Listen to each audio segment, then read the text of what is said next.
All right, so that was that. I'm going on to the next section now. Again, like I said, I'm going a little fast because I have a lot to cover. I did talk about this when I brought you guys on board. This is a concept that I created. It's called Avatar Experience Spectrum. So I'm shifting gears. This is about marketing. And what this concept is, very briefly, whenever you speak to a potential private money lender or your avatar, you can't assume they understand your model. When I talk about the model, I'm talking about slow flip model. If you just describe the model, you can't assume that they'll understand it. Why? Number one, maybe you're not explaining the model well enough. Maybe they are not very interested in what you're saying. Maybe you need more time to explain the model, or maybe you need to show them more sample deals. Or maybe their knowledge of real estate is not the same as yours, or even close to your knowledge. Well, think about this for a moment. This is very important because we make these assumptions that something as sophisticated. By the way, slow flip model is quite sophisticated. If you're looking at it from the outside, it is quite sophisticated. So you can't assume when you have a chat with a private money lender, and especially if it's an emerging private money lender, to understand the model.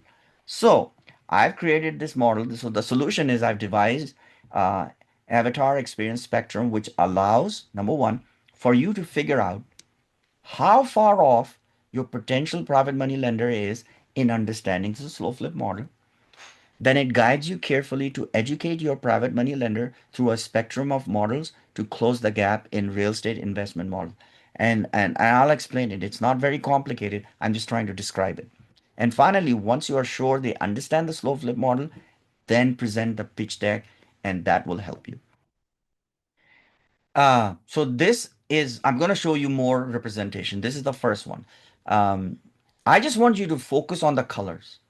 I just want you to look at the red color, the light orange color, and the blue color. And what it really means is red means somebody who has very little experience. You're talking to somebody with very little experience.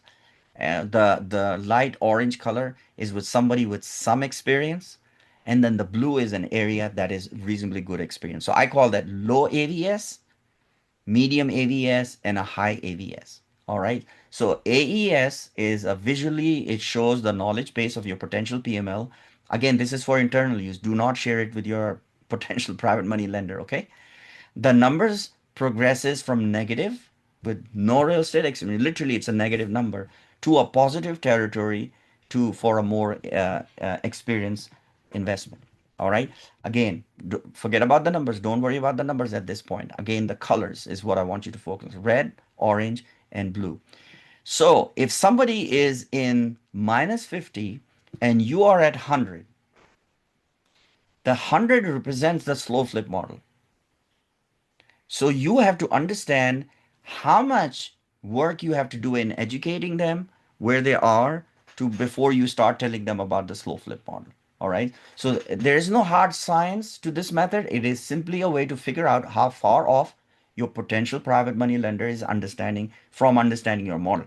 So the further they are, the more work is necessary in educating them before you can successfully make the model. Now, this is the full image. This is what you can use. Now you can see um, on the extreme left is somebody who is renting an apartment. It does not even own a home, has never done any real estate. That is literally zero, right? Have absolutely no experience. Now, another, I've found people who live in their own home. They bought a home. Well, in terms of real estate investment, that's still very close to zero experience, right? Let's keep moving. Oh, I have a rental property, or I have two rental properties, I have three rental properties. Great. But they're still in the red territory. I would need to talk to them about, there's something called wholesaling, then talk to them about fix and flip and so on and so forth. So as you are moving, as you can see, once you start in the wholesale fix and flip and short-term rental or even up to BRRRR, you're still in the medium strategies before you bring them on towards slow flip model. So what you're really trying to do, in my experience, and they're not precise, but slow flip model is that, like I said, is quite sophisticated model. So therefore, I've placed the slow flip model at 100% because that's where we are. That's what we are trying to do. Okay. So, and this is how I plotted the various strategies. Now, let's take a couple of examples. So, example one, somebody's done a buy and hold, a traditional rental. So your potential private money lender says that he has done a few buy and holds and he has some experience. Well, great. Unfortunately, in terms of slow flip model, you would need to briefly explain a couple of more progressive models, moving them over the spectrum before you can explain the slow flip model via your pitch deck. Does that make sense? You don't have to go into details.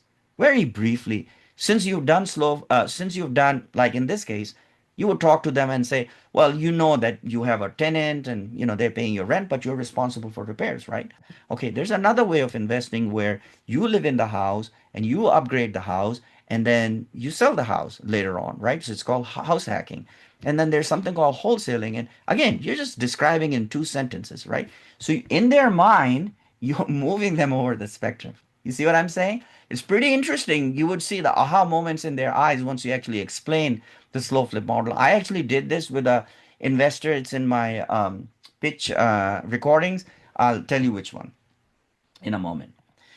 Here's another example. Somebody who's done fix and flip. Great. In our score, they're about 50, but we need to bring them over. This is better, but in terms of slow flip model, they would still need a bit more education, specifically about lease options and seller finance. You see that? Because that is quite a bit different. If they've done fix and flip and they've never dealt with yeah, I've heard of those, but I don't know. Yeah, you do need to talk about it so you can bring their mind over. Finally, you have someone who's done lease options and specifically has done seller financing well. They're very close to understanding what they're doing.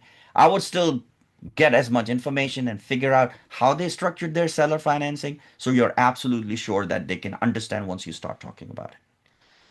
So I hope, let me go back here. Uh, can I go back? Yeah, here we go. All right, so I hope this was helpful. Like I said, there is a video. In a moment, I'll tell you where that video is, where I without a visual like this, I did this verbally with an investor, and he was actually one who was literally at zero. I mean, I don't even know if he had a rental property or not. So I literally brought him from there to slow flip model, and he did understand. So it did work. Okay. Next, and this is the last thing we'll do. So I've yeah run through this really really fast, I guess. Uh, I added a new folder, and actually while I'm doing this, while you're reading this, I'm going to unlock it right now, so you should have access to it right now. This folder will have um, AI aided role play. And this is really fun. So I'm hoping that you guys will do this week. And I'm interested to know how this will work for you. So I'm unlocking it right now.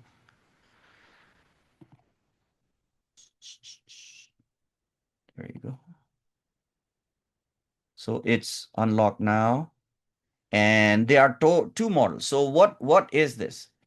So basically, what I did was I have been researching, when I speak before I even had the coaching program, one of the things most people kept saying is, I just don't know how to talk. I just don't know how that conversation will go. So, in other words, there was this fear that since I don't know what they were going to ask me, I didn't know what to say in response to that. And that is a good argument in that sense that you don't want to be uncomfortable. You want to be prepared, right? Well, how do you prepare for something? You practice, right? You rehearse. The problem is, well, how do you rehearse with, if you rehearse with a friend, well, they're going to be polite with you. They're going to ask you easy questions or they don't know what to ask. Well, now we have AI, right? So I have two AI models that I've used. One is an app, and they're both free. So you can use the free version. And the other one is ChatGPT. If you have a paid version of ChatGPT, you'll probably have even better. So I have two things. When you go there in this section, it's unlocked now. There is a guide, there's a PDF under resources. It'll tell you step by step how to do it. I explain to you how it works. and I gave you a prompt. So you will literally copy that prompt and paste it, and it will actually, this is how it will work. So in the video, I'm using the prompt and it's voice enabled. In other words, I'm talking to ChatGPT and the ChatGPT is talking back to me, right? But believe it or not, the ChatGPT version is very sophisticated. Let me tell you why is it really good. The problem is not um, telling your model to say something. The problem is you don't know what the follow-up question would be, right? So the key here is when you write the prompt, and so even though I give you a prompt, I have, I think, two or three prompts for each of the models. So for Pi, I gave you two or three prompts. For ChatGPT, I give you two or three prompts. So you can use that prompt and then you can tweak it, right? So what I do is in the prompt I say, okay, ChatGPT, I want you to do this, and I describe everything. I say you are a 35-year-old nurse practitioner who has been investing in the stock market for last 20 years, and you're losing money, or blah blah blah, right? And you've been referred to me by Joe, and we are meeting at a coffee shop, and we are having a conversation, and blah blah blah, right? So prepared. But one of the things I've added, listen to this. I want you to ask me 5 questions. This is my instruction to ChatGPT. I want you to ask me 5 questions, and every time I answer, feel free to ask me a follow-up question. Well, guess what? That just rotates everything because you don't know what that's going to ask. Why? First of all, I didn't even tell ChatGPT what to ask me. I just said that I'm going to describe the model, right? And ChatGPT can ask me anything. But then what I respond, which I don't even know what I will say because I'm just doing it on the fly, right? But then ChatGPT can then ask me a question based on what I said, which is very cool. So if you see the video, you'll see that whatever I'm saying is I'm just doing my own pitch. So this is perfect way for you to practice your pitch. And you can do it as many times as you like. I would do the first few ones without recording yourself, then record yourself. And then you will start seeing as you progress, you'll see that you'll get better. Does that make sense? So you all have access to this now. All right. So this week, what we want to do is this one first. You can review the AI aided PML roleplay guide, test the models.